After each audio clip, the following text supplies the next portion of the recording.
سنن ابن ماجہ سے ایک روایت پیش کی جاتی ہے کہ نبی علیہ الصلوۃ والسلام نے رجب کے روزے رکھنے سے منع فرمایا، اس کی وضاحت فرمائیں۔ بسم اللہ الرحمن الرحیم۔ ماہ رجب کے روزہ کے حوالہ سے ان سے پہلے ایک دو روایات ملاحظہ فرمائیں۔ سیدنا ابن عباس رضی اللہ تعالیٰ عنہ فرماتے ہیں کہ رسول اللہ صلی اللہ علیہ وسلم جب رمضان کے روزے رکھتے نفل روزے تو ہم کہتے کہ آپ روزے نہیں چھوڑیں گے، اور جب چھوڑتے تو ہم کہتے کہ اب آپ رکھیں گے نہیں۔ یہ روایت مسلم کے اندر آتی ہے۔ اس طرح معاذہ عدویہ صحابیہ کہتے ہیں میں نے امی عائشہ رضی اللہ عنہا سے پوچھا کیا رسول اللہ صلی اللہ علیہ وسلم ہر ماہ 3 روزے رکھتے تھے؟ تو انہوں نے جواب دیا ہاں۔ معاذہ کہتی ہیں کہ میں نے پوچھا کون سے دنوں میں؟ تو اماں جی عائشہ رضی اللہ عنہا نے جواب دیا کہ دنوں کا اہتمام نہیں کرتے تھے، بلکہ مہینے کے جن دنوں چاہتے روزہ رکھ لیتے۔ یہ روایت سے مسلم کتاب الصیام کے اندر ہے۔ ان دونوں احادیث سے یہ پتہ چلا کہ ماہ رجب میں روزہ رکھنا یہ جائز ہے، اس کی ممانعت نہیں ہے۔ یہ جو ممانعت والی روایت پیش کی گئی ہے شروع میں کہ اللہ کے نبی علیہ السلام نے رجب کے مہینے میں روزہ رکھنے سے منع فرمایا، تو یہ روایت حضرت ابن عباس رضی اللہ تعالیٰ عنہ سے مروی ہے کہ نبی محترم علیہ السلام نے رجب میں روزے رکھنے سے منع فرمایا۔ یہ سنن ابن ماجہ کی روایت ہے کتاب الصیام کے اندر، اور رقم الحدیث ہے 1743۔ تو اس روایت کا حکم یہ ہے کہ اس میں داؤد بن عطا بالاتفاق یہ ضعیف راوی ہے۔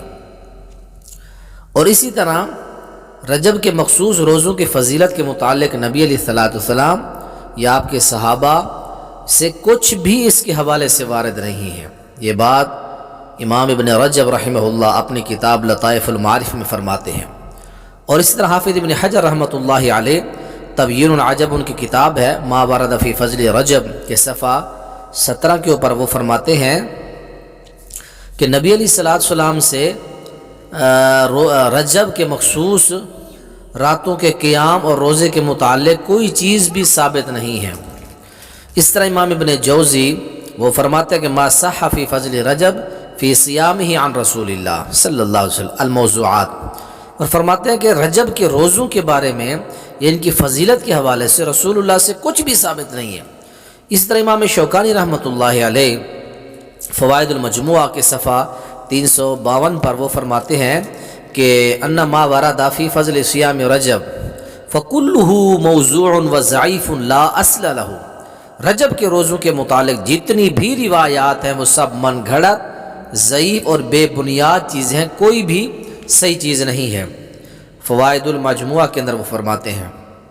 اسی طرح امام سیوطی رحمۃ اللہ علیہ الشماریخ فی علم تاریخ کے صفحہ 4 کے اوپر وہ فرماتے ہیں کہ ورد فی فضل صومہ احادیث لم یثبت منہا شیء بل ہی ما بین منکر و موضوع۔ رجب کے روزوں کے متعلق فضیلت کے حوالے سے جو احادیث مروی ہیں ان میں سے کوئی بھی حدیث ثابت نہیں ہے، بلکہ سب منکر اور موضوع کے درمیان ہیں۔ اس لیے رجب کے روزوں کے متعلق جو ہے کوئی خاص حدیث نہیں ہے۔ اگر آپ ہر ماہ کے 13، 14، 15 جو ہے قمری مہینوں کے ایام 20 کے روزے رکھتے ہیں، اگر وہ رجب میں آ جائیں تو آپ رکھیں۔ آپ سوار جمعرات کا روزہ رکھتے ہیں وہ رجب میں آ جائیں تو آپ رکھ سکتے ہیں۔ اللہ عمل کی توفیق نصیب فرمائے۔